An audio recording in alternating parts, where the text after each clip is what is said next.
भूमी अभिलेख भरती 2025 भूकरमापक अभ्यासक्रम विषय PYQs IBPSचे प्रश्न कसे येतात। फॉर्म भरायची शेवटची तारीख 24 पण परीक्षा नोव्हेंबरमध्ये काय होणार चला पाहूया संपूर्ण डिटेल आपल्या या व्हिडिओमध्ये। पण व्हिडिओला सुरुवात करण्याआधी तुम्ही जर आपल्या चॅनलवरती नवीन असाल तर प्लीज आपल्या चॅनलला लाईक शेअर आणि सबस्क्राइब करायला विसरू नका आणि नोटिफिकेशन बेलला क्लिक करा म्हणजे येणाऱ्या प्रत्येक नवीन अपडेट तुम्हाला सुरुवातीला मिळत राहतील। हे बघा 4 विषय आहेत इंग्रजी मराठी सामान्य ज्ञान भौतिक चाचणी आणि अंकगणित। याच्यामध्ये प्रत्येकी विषयाला 25 प्रश्न आहेत आणि 50 गुण आहेत म्हणजे टोटल 4 विषयाचे 100 प्रश्न आणि 200 गुण असणार आहेत।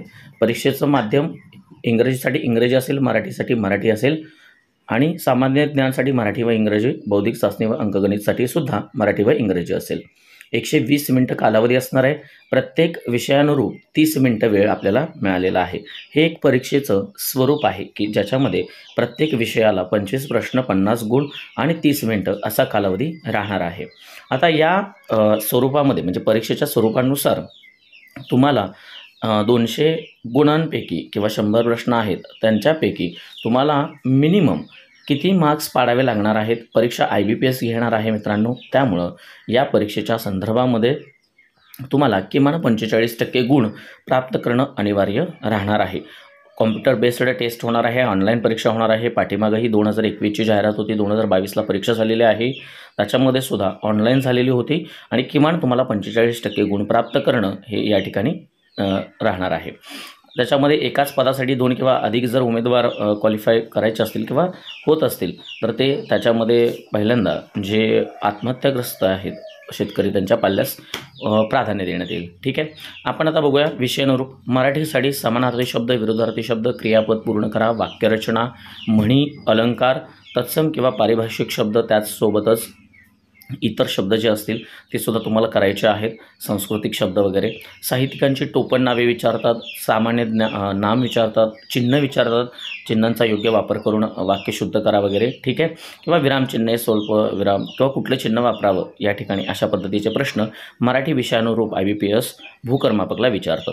तसंच इंग्रजीमध्ये सिनोनिम्स आहेत, अँटोनिम्स आहेत, वन वर्ड सबस्टिट्यूशन आहे, स्पेलिंग मिस्टेक आहे, फिल इन द ब्लँक्स आहेत, इडियम्स अँड फ्रेजेस आहेत, एरर फाइंडिंग असेल, ग्रामर बेसिक रूल्स असतात, टेन्स आर्टिकल असतात, पंक्च्युएशन मार्क्सवरती क्वेश्चन्स असतात।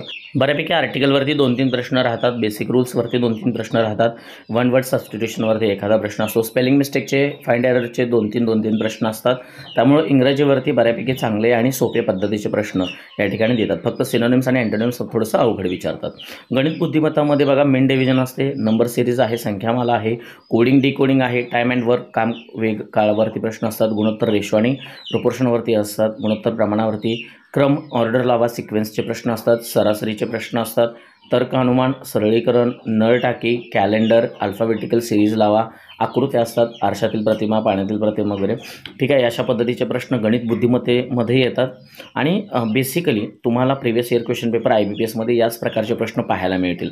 GSमध्ये साधारणतः नेमकेपणाचे प्रश्न असतात, म्हणजे आता सध्या 2025ची परीक्षा होणार तर त्यासोबतचे करंटचे प्रश्न येतील, भूमी अभिलेखमध्ये काय बदल झाले त्याच्याबद्दलचे प्रश्न येतील, भूमी अभिलेखवरती स्पेसिफिक प्रश्न येतील, तर त्याचनंतर इतिहास भूगोल राज्यघटना अर्थशास्त्र व विज्ञान या विषयावरील प्रत्येक 1 ते 2 प्रश्न या ठिकाणी आपल्याला दिसतात।